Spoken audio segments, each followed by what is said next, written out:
ฟ้าเบื้องถึงก่อกวงไกลจนสุดตาและสองเฮาจากกันก็แสนนานวันสักสุดท้ายที่เฮาได้เอ่ยลาแววตาสุดท้ายมือนั้นค่อยยังจือมันเป็นภาพสุดท้ายคือความจำสุดท้ายที่เฮาได้หายใจใกล้กันกอดอุ่นๆจากสองมือคู่นั้นยังมีกลิ่นไอความหักและห่วงใยอยู่คนละฟ้าบ่ฮู้ว่าความคิดถึงส่งไปจะโหดเจ้าหรือบ่ความรู้สึกยังบอกและยังหวังว่าเจ้าคงยังจะหักกันถ้ามีอีกครั้งขอเพียงอีกครั้งหนึ่งให้เขาได้กลับมาพบกันมีหลายคำอยากบอกหลายสิ่งอยากถามเจ้าตอนนี้ยังคิดฮอดกันอยู่หรือบ่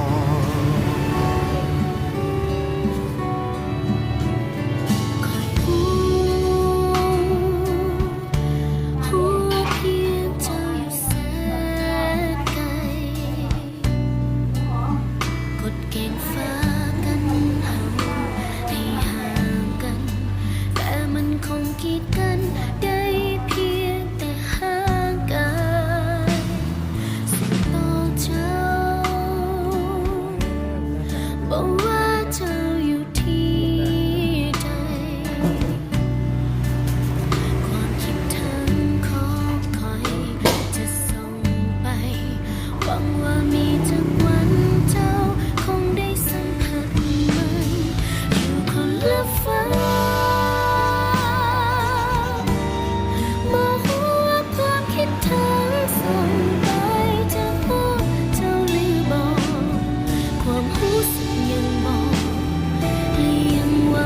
ว่าเจ้าคงยังจะหากัน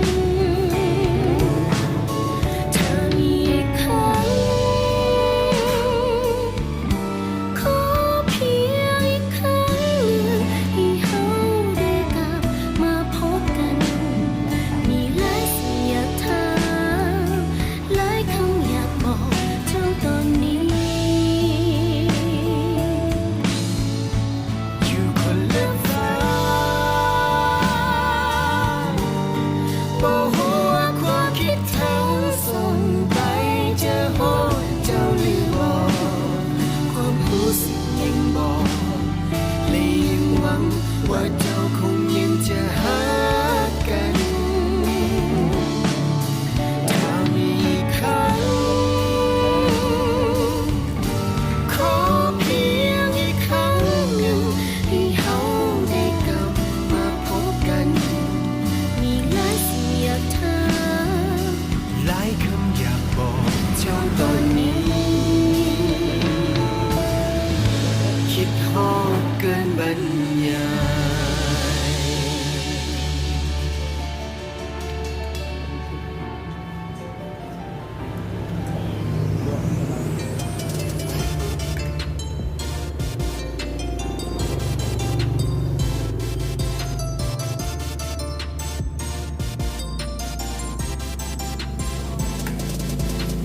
สุดที่หักกับปล่อยเจ้ายังคงจะได้บ่เฮาหักแบบบ่เคยเปลี่ยนผ่านยังคงจือได้บ่มันจะยังคงหัก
ได้เข้ามาแล้วมาฮับซูมแล้วอย่าลืมกดไลค์กดแชร์กดติดตาม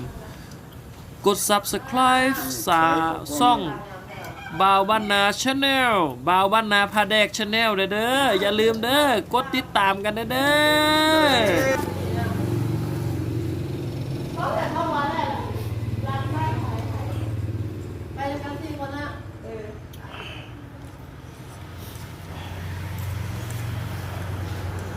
ก็โตอยู่ว่านั่นพี่หน่อยตอนนั้นมันว่าซิ่วเนาะบนใดให้ไปซื้อเขาแล้วเนาะแม่ของข้าที่รับเที่ยวเนาะแล้วทำเลิกงานลงได้นะเมาเนาะขึ้นกระเป๋าไปอย่างน้อยอย่างไรเจ็บดีก็แล้วสวยตายอย่างก่อนต้องตายเลยดีกว่า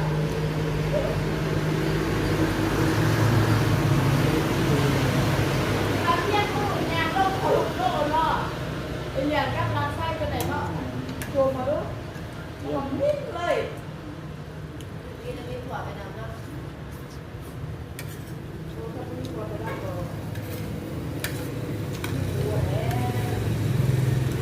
นี่จังหวะนั้นเห็นไหมเขาบอกไม่เห็นเขาบอกว่าซองพอร้านเขาเริ่มกันหรือยางเขาบอกว่าถ้าเรามีหรือยางกันละเขาใครแล้วค่ะหรือว่าใครแล้วก็กำลังฟังเนาะทีละเที่ยงโอ้ยยางอุบลงจนน้องพ่อเขาจำถือเลยนะเที่ยวเริ่มมาเล่าโยกนี้เนี่ยไม่เป็นติดโลเชียวว่าเขาบุบลงแล้วมันขึ้นวัวเนาะวันนึงเราเอาตัวมันเต้าเลยนะมันนี่นะเราจะขึ้นมาแล้วยกขาเมื่อไรเอาเป็นเซลล์นี่โอ้ขีดไปขีดมามันตัวเองก็มันเอาใช่มันเอาถอด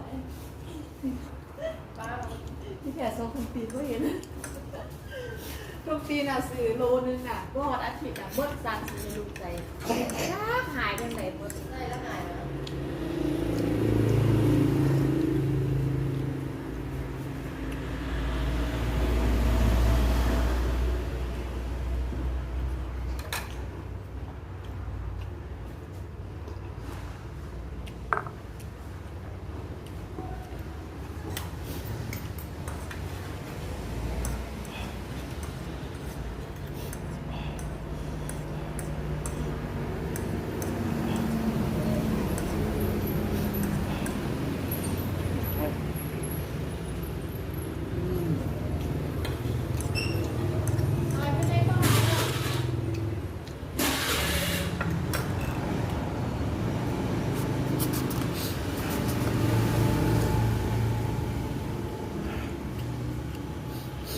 เรียบร้อยครับผม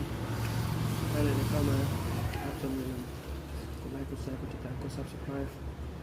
เป็นกำลังใจให้บ่าวบ้านนาจะสร้างสรรค์ผลงานคลิปต่อไปคลิปหน้าโดยที่นี่